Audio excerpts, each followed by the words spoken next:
Imagine if you had the power to predict the winning numbers for a multi-million-dollar lottery. Sounds like the plot of a Hollywood thriller, right? But for Eddie Tipton, this was real life. He was a computer programmer, working for the Multi-State Lottery Association, designing software that chose winning lottery numbers. But one day, a joke from a coworker flipped a switch in his mind, and Eddie saw a way to pull off a heist that would make him a fortune. Buckle up, because this is the story of the biggest lottery scam in U.S. history. Eddie was no ordinary computer programmer. He was actually the director of security at the Multi-State Lottery Association in Iowa. This wasn't just any job. Part of his role was to help create the software that would randomly generate the winning numbers for various lotteries. He'd been working there for 2 years when one day, a coworker jokingly asked him, "Hey, did you sneak in your own secret winning numbers into the software?" And that's when it hit him. Eddie realized he could actually rig the system. He had direct access to the lottery's winning number generator. If he could figure out a way to influence it, he could predict the winning numbers and make himself rich. And that's exactly what he set out to do.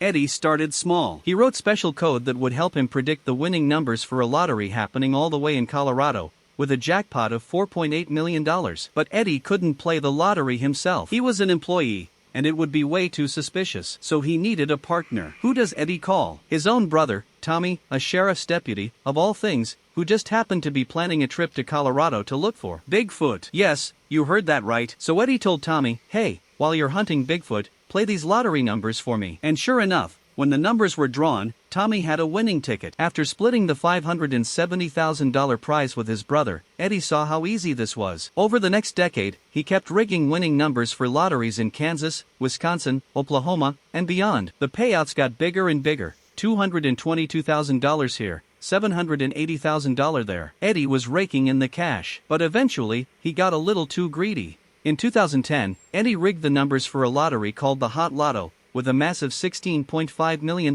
jackpot. And this time, Eddie made a big mistake. He bought the winning ticket himself. Surveillance footage caught a man in a black hoodie buying the ticket, but his identity was still unknown. With such a huge jackpot on the line, Eddie couldn't let it go. He tried to claim the winnings through a series of intermediaries, even getting a guy in Canada to call in and say he had the ticket but was too sick to come claim it in person. But the Lottery Commission got suspicious, especially when lawyers started showing up to claim the winnings for an anonymous client. In Iowa, all lottery winners' identities must be public, so they refused to pay out. With no winner coming forward, the Lottery Commission called the police. The police reviewed the surveillance footage, seeing a man in a hoodie buying the winning ticket. And finally, after 4 years of investigating, they got a tip. The guy in the hoodie? It was Eddie, the same guy designing the lottery software. Police arrested Eddie and also rounded up his Bigfoot hunting brother, Tommy, and another accomplice, Robert. In total, Eddie and his crew had tried to scam $24 million over 10 years. Making it the largest lottery scam in U.S. history. Eddie was sentenced to 25 years in prison, though he only served 5 before being released on parole. This story isn't just about a man who used his position to cheat the lottery system. It's a reminder of how a small moment, a joke from a coworker, can lead someone down a path they never anticipated. If you found this story intriguing, don't forget to like and subscribe for more unbelievable happenings in USA history. Thanks for watching, and remember, sometimes the biggest risks come with the biggest downfalls.